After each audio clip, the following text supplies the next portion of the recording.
it gathers together everything around the processes of heart disease, and it shows what it's not because it cannot be, and then it shows what it is because the evidence clearly demonstrates that. But it will be a surprise to a lot of people, particularly cholesterol lowering people, what the actual truth is. But I love the way then at the end it gets into the actions you take. So it's not just about the processes and what it is and what it isn't, which would give people a good guide as to what they need to do to avoid it. But you actually summarize all of the key things, the best evidence-based things to counter these processes. And I think the other thing that I thought was important was because it's an issue that you never really see covered, is like, well, if you do this, so if you lower the blood pressure and it's high, well, how much extra life expectancy could you get from this? Are we talking 10 years, a month, a week, 5 seconds? It's something that's really just not done by the mainstream, I think, is this issue of increase in life expectancy. It's funny because in cancer treatment, that's the only thing that really matters, and it's the figure you get.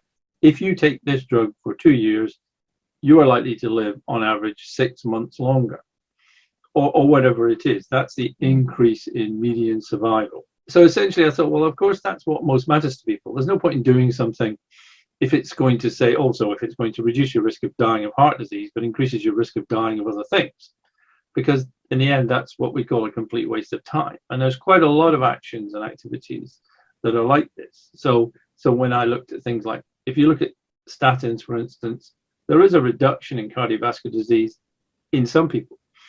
And you say, well, what does that extrapolate to in life expectancy saving? Even if you, well, and we share the same ideas that pharmaceutical company sponsored trials may overemphasize benefit hugely.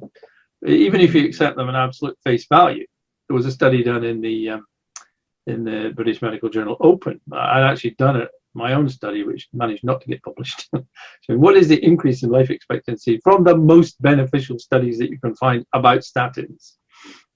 And it came to 0.75 of a day of increased life expectancy per year of taking the statin. And that was only for the group of people who already had existing heart disease.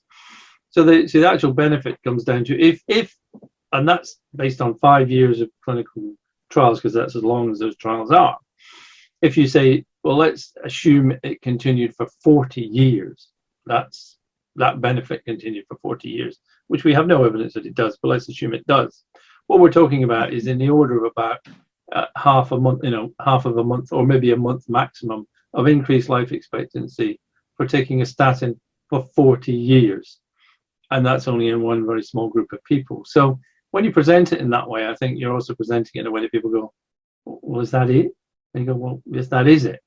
And yet, if they had even the slightest side effect or adverse effect, even if it was 1/400 of a percent of damage, it wouldn't be worth it from the perspective of your overall quality of life for the next 40 years.